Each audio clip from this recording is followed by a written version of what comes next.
ఇదే టాపిక్కే ఇప్పటికే 2-3 సార్లు మాట్లాడారు. సార్ ఆ కుటుంబానికి వెళ్ళి ఆ కుటుంబాన్ని పరామర్శిస్తే హృదయ విదారకమైన పరిస్థితి అక్కడ కనిపిస్తుంది. ఈ పెద్దమ్మ ఆ బాబు వాళ్ళ నాయనమ్మ, అన్న ఆ బాబు వాళ్ళ నాన్న. ఒకసారి ఆ బాబు బ్యాక్గ్రౌండ్ ఒకసారి గమనిస్తే వీళ్ళు పిల్లలు, ముగ్గురు పిల్లలు. వీళ్ళ పరిస్థితి గమనిస్తే అందరూ కూడా ఆ చిన్న ఇంట్లో అందరూ కలిసి ఉండే పరిస్థితి. అటువంటి పేదరికంలో బ్రతుకుతా ఉన్న వీళ్ళను ఈ వ్యవస్థ ఎలా చిన్నాభిన్నం చేసింది అన్నదానికి నిదర్శనం. ఆ పిల్లాడు ఒక టాక్సీ డ్రైవర్. గత 8 సంవత్సరాలుగా ఆ పిల్లాడి మీద ఎటువంటి కేసులు కూడా లేవు. 8 సంవత్సరాల కిందట ఏదైనా చిన్న చిత్తగా కేసులు ఏదైనా ఉండింటే ఆ కేసులు కూడా కొట్టేశారు. ఏ కేసులోనూ ఆ పిల్లాడికి శిక్ష కూడా వల్ల 8 సంవత్సరాల కిందట ఏదైనా ఉండింటే కూడా. ఈ 8 సంవత్సరాలుగా టాక్సీ తోలుకుంటా ఉన్నాడు. ఎటువంటి చిన్న చిత్తగా కేసులు కూడా లేవు. మరి ఎందుకు అలాంటి పిల్లాడిని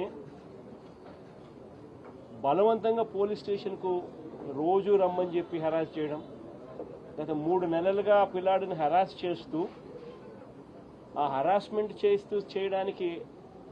చేయడమే కాకుండా ఆ హెరాస్మెంట్ తట్టుకోలేక ఆ పిల్లాడు చనిపోయి ఆత్మహత్య చేసుకునే అంత దూరం ఆ హెరాస్మెంట్ చేయడం మొదలు పెడితే నిజంగా పోలీస్ వ్యవస్థ అన్నది ఎలా దిగజారిపోయింది అని చెప్పడానికి ఇవి నిదర్శనం.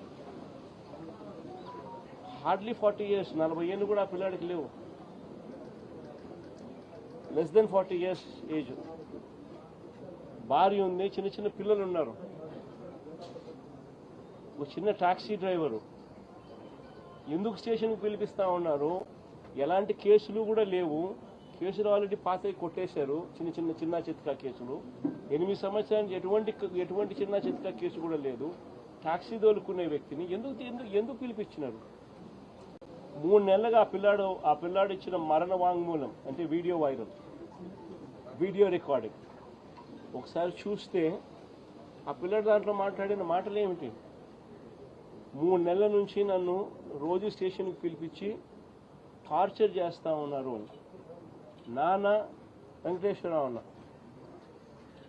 ఆ పిల్లాడితో పోలీసులు చెయ్యకూడని పనులు ఆ పిల్లాడితో బలవంతంగా ప్రెజర్ పెట్టి చేయించేవాళ్ళు. అంటే ఏం జరుగుతూ ఉంది?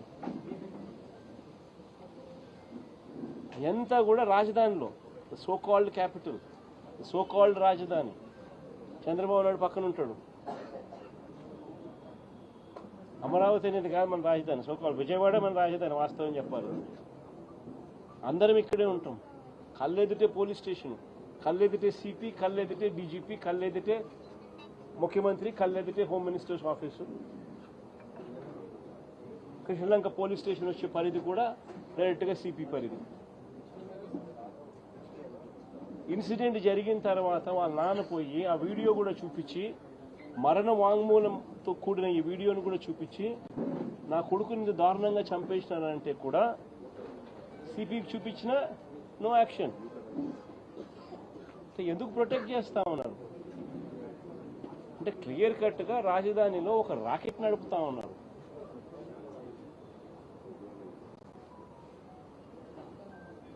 పోలీస్ స్టేషన్లో పనిచేసే సిఐ, ఆ సిఐకి ప్రొటెక్షన్ సిపి, ఆ సిపికి ప్రొటెక్షన్ డీజీపీ, ఆ డీజీపీకి ప్రొటెక్షన్ చంద్రబాబు నాయుడు గారు. ఇదే మాదిరిగా ప్రొటెక్షన్ ఒకరికొకరు ఇచ్చుకుంటా పోలీస్ స్టేషన్లలో ఉండాల్సిన వీడియో కెమెరాలు, వీడియో ఫుటేజ్, పోలీస్ స్టేషన్లలో మ్యాండేటరీగా ఉండాల్సిన వీడియో ఫుటేజ్ డిలీట్ అయిపోయింది. 1 monthలో 2 మర్డర్ కేసులు, లాకప్ డెత్తులు. ఒకటి లాకప్ డెత్, రెండవది సూసైడ్. ఒక రిమాండ్ రిపోర్ట్లో చూస్తే, పోలీసులు ఫైల్ చేసిన రిమాండ్ రిపోర్ట్లో చూస్తే వీడియో ఫుటేజ్ 1 monthకి లేదని, May 1 నుంచి June 1 దాకా లేదని. రెండో రిమాండ్ రిపోర్ట్ మళ్ళీ చూస్తే 18 months నుంచి వీడియో ఫుటేజ్ లేదని.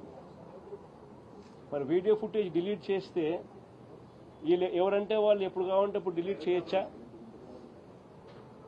ఒకవేళ డిలీట్ చేసే కార్యక్రమమే చేయగలిగితే దానికి బ్యాకప్ ఉండదా?